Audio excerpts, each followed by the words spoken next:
I'm Bob. I'm Jade. And this is Rob, and this is the Goin Show with Vagabond 3. Hi. This week we're doing Hong Kong. But not just Hong Kong as a whole, we're doing things you do in Hong Kong for free or cheap. From the second year plan lands to all the sites that you want to see in Hong Kong, we're going to show you things to do for free or cheap. So let's just get started. Okay, so you've landed in Hong Kong International Airport and you're picking up your bags, and in the main terminal you think, I need to make a phone call. I need to call my hotel. How do I get there? I need to meet my friend. You can do it for free.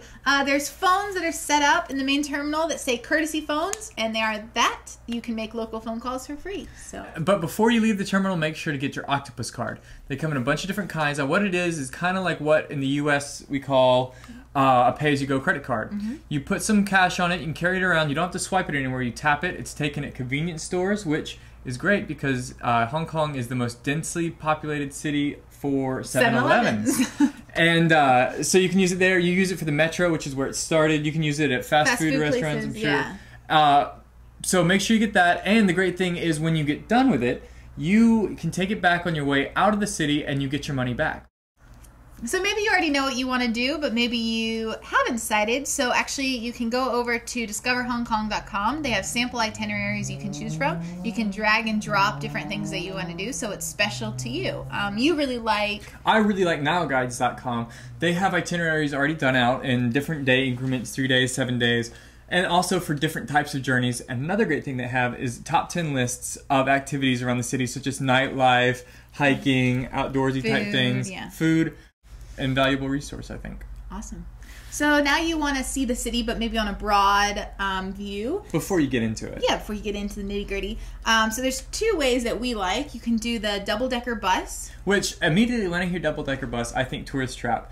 But the double-decker buses aren't for tourists, they're for locals. So we'd suggest, what we found on blogs, was to go up to the second tier and ride that around the city for a bit, just to get a view from above the million people that are going to be surrounding you on the street. Yeah. And then the other way is using the Star Ferry, which is like a bus, but it's a boat.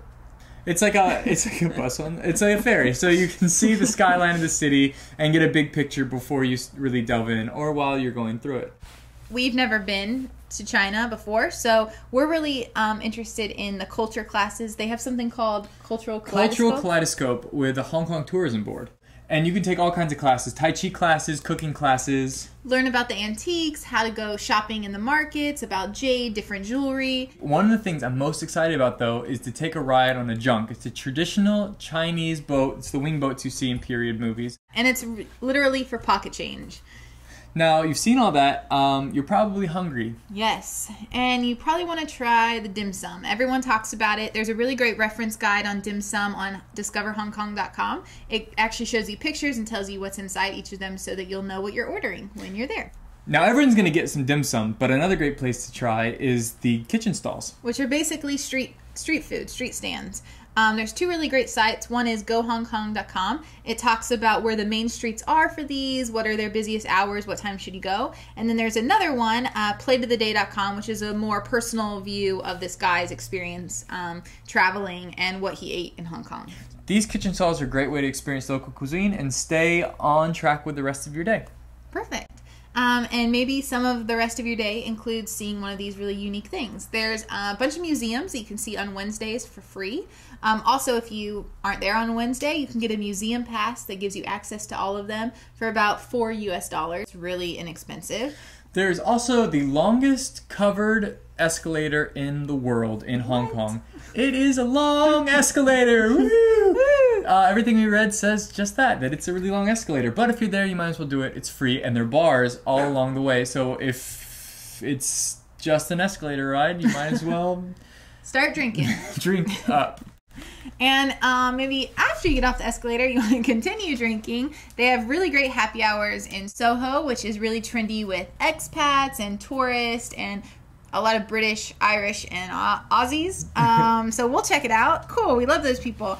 A lot of the happy hours, actually, they're like buy one, go in free drinks like we're used to, or if you buy a pint, they give you free appetizers, free finger food, so you can get a little munchie in with your beer. And what better to do when you're drunk than see a laser show, which is free in Hong Kong every night at 8 o'clock. It shoots off from the high skyscrapers into the sky. You can see it from all over the city, and on special occasions, they use fireworks.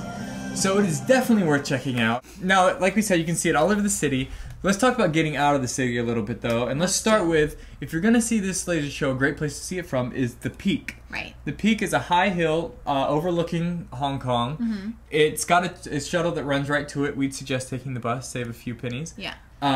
And see some of the countryside. Yeah, it gives you panoramic views. At night, you'll have the best view in the city to see the light show. If you're planning to get there about 45 minutes before sunset, so you can see the sunset. It's really pretty. Yeah. Here. There you go. Continuing to go outside of the city. Yeah, you might want to go do some hiking or see some beaches. There's a couple really great sites that I love. One, pattyandba.blogspot. He talks about different hikes and different adventures that he's done outside of the city. He gives like a personal account of his experiences. And there's also annatam.com. She gives her perspective of the hike, how to get to them, what you'll need. Or there's also the Hong Kong Zoological and Botanical Garden site, which is free to get into, and it goes into detail of what types of plants and animals are there. Also, if you're going to get out of the city, you might as well go see the Big Buddha. It's one of the big cultural sites of Hong Kong. Yeah. And it's free. And it's free. So take that. It's just a short trip out of the city.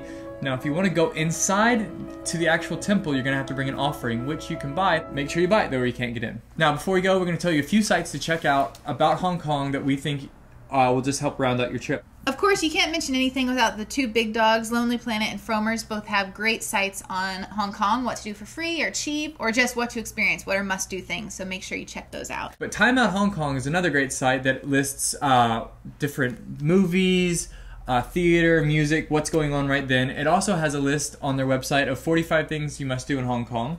It tells you some free things to do, some museums to see, that kind of stuff. So check them out. So there you go. Go see Hong Kong for free. Go see them, and we will see you next week here at Goin Show.